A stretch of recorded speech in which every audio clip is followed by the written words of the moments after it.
देश भर में चल रहे आजादी के अमृत महोत्सव के माध्यम से हम उन महान हस्तियों को याद कर रहे हैं जिन्होंने देश की आजादी में अपना अहम योगदान दिया है। इसी कड़ी में आज पेश है प्रथम प्रधानमंत्री पंडित जवाहरलाल नेहरू की कहानी। आज की कड़ी में हम देश के पहले प्रधानमंत्री पंडित जवाहरलाल नेहरू को श्रद्धांजलि अर्पित कर रहे हैं, जिनका निधन 27 मई 1964 को हुआ था। जवाहरलाल नेहरू का जन्म 1889 में 14 नवंबर को हुआ था। एक विद्यार्थी के रूप में उनकी रुचि उन सभी राष्ट्रों के स्वाधीनता संघर्ष में रही थी जिन्होंने विदेशी दासता की यातना भुगती थी। उन्होंने आयरलैंड के सिन फेन आंदोलन में गहरी रुचि ली थी।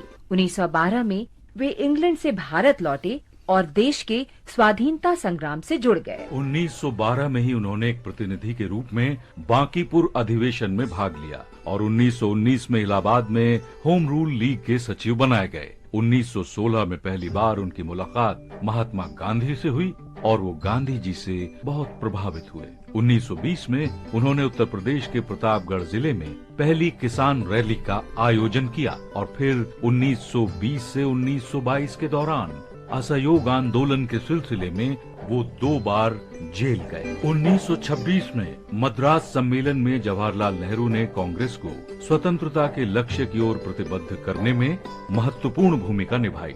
1928 में लखनऊ में साइमन कमीशन के विरुद्ध प्रदर्शन का नेतृत्व करते हुए उन पर लाठीचार्ज किया गया। 29 अगस्त 1928 को उन्होंने ऑल पार्टी कांग्रेस में भाग लिया। उसी वर्ष उन्होंने भारतीय स्वतंत्रता लीग की स्थापना की, जिसने भारत को ब्रिटिश संपर्क से पूरी तरह मुक्त किए जाने की वकालत की। जवाहरलाल नेहरू इस लीग के महासचिव बनाए गए। 1929 में वे इंडियन नेशनल कांग्रेस के लाहौर अधिवेशन के अध्यक्ष चुने गए, जिसमें देश की पूर्ण स्वतंत्रता को लक्ष्य के रूप में स्वीकार किया गया। नमक सत्याग्रह और अन्य आंदोलनों के सिलसिले में 1930 से 1935 के दौरान उन्हें कई बार गिरफ्तार किया गया।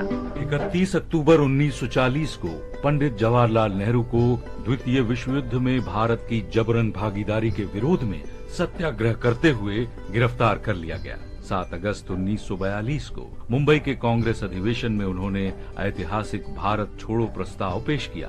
अगले ही दिन 8 अगस्त को उन्हें अन्य राष्ट्रीय नेताओं के साथ गिरफ्तार कर लिया गया। जनवरी 1945 में जेल से रिहाई के बाद उन्होंने राजद्रोह के आरोपी इंडियन नेशनल आर्मी के अधिकारियों और सिपाहियों के लिए लीगल डिफेंस तैयार किया। 1947 में स्वतंत्रता प्राप्ति के बाद पंडित जवाहरलाल नेहरू स्वतंत्र भारत के पहले प्रधानमंत्री बनाए गए और 1964 में अपनी मृत्यु तक वे इस पद पर रहे। महान भारतीय नेता जवाहरलाल नेहरू को हमारा शत शत नमन।